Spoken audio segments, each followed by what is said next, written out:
I told myself no one would ever know. The night I betrayed my husband, I convinced myself it was just a mistake, a single reckless choice I could hide away forever. It wasn't love, not even desire, just a selfish, fleeting need for attention I thought I'd been missing.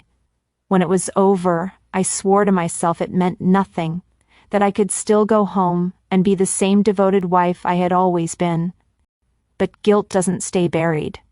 It seeps through the cracks, distorting your smile, poisoning your laughter, haunting the quiet moments. Every time my husband looked at me with those soft, familiar eyes, I felt the weight of what I'd done. I knew somehow he would find out. And when he did, nothing could ever go back to how it was. The change didn't come with shouting or slammed doors.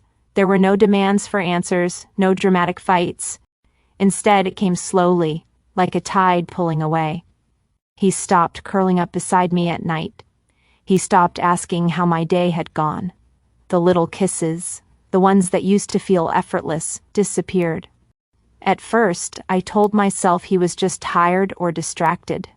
But deep down, I understood. He knew. Whether he saw it in my eyes, heard it in my voice, or felt it in my distance, he didn't need me to confess.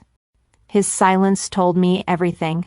When I tried to kiss him one night, he turned his head away as if I wasn't even there. That small act of rejection hurt more than if he had screamed or cursed me.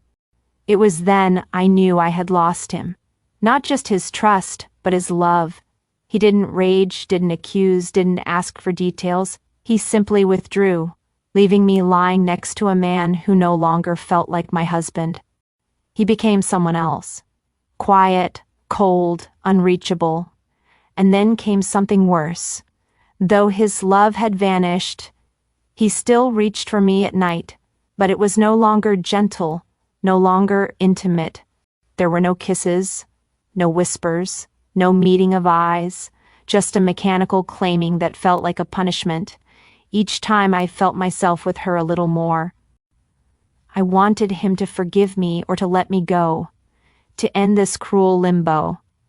But instead, he kept me there, trapped, a body he used but no longer cherished. I tried everything to bring him back. I cooked the meals he used to love, wore the dresses that once made him smile, tried to speak with the light-heartedness I used to have. But he wouldn't meet me halfway. He ate in silence. He passed me by without a glance. When I begged him to talk, his eyes said more than words ever could. That trust was gone, and with it, the love we once shared. The distance between us grew into something solid, like walls we could no longer climb. He stopped asking where I went, stopped caring when I stayed out late. At first, I mistook it for freedom, but soon I understood it for what it was. He had stopped caring entirely. I had lost him long before I was ready to admit it. He stopped caring whether I was near or far, whether I was in the same room or 1,000 m away. We still shared a house, but I felt as though I had been erased from his world. And yet, he didn't leave. He stayed not out of love, but as if to remind me every day that I was the one who had broken us. Eventually, I couldn't bear the silence anymore. One night, I fell apart. Tears blurred my vision as I told him everything. The affair, the shame, the regret. I told him I loved him, that I had made a terrible mistake, that I would do anything to fix what I had done. My heart pounded, bracing for anger, shouting, maybe even the threat of divorce, but all he did was look at me with those cold, unreadable eyes and whisper, "I already knew." 3 words, no yelling, no questions, no drama, just quiet, devastating certainty. That quietness cut deeper than any rage could have. If he had shouted, it would have meant he still cared. If he had cried, I would have known I still mattered. But his calmness told me everything. I was already gone to him. He didn't want me back. He didn't even want an explanation. I was just a weight he chose to carry for reasons I dared not ask about. What he gave me was not love, not even hate. It was nothingness. That emptiness became my punishment. Now every day feels like dying in slow motion. He lives with me, but I am invisible. There are no kisses, no embraces, no signs of affection. And when he does touch me, it's not love. It's a reminder, a cold blade twisting inside me. His silence is louder than any words could ever be. He looks through me as if I'm only a ghost haunting the ruins of what we once had.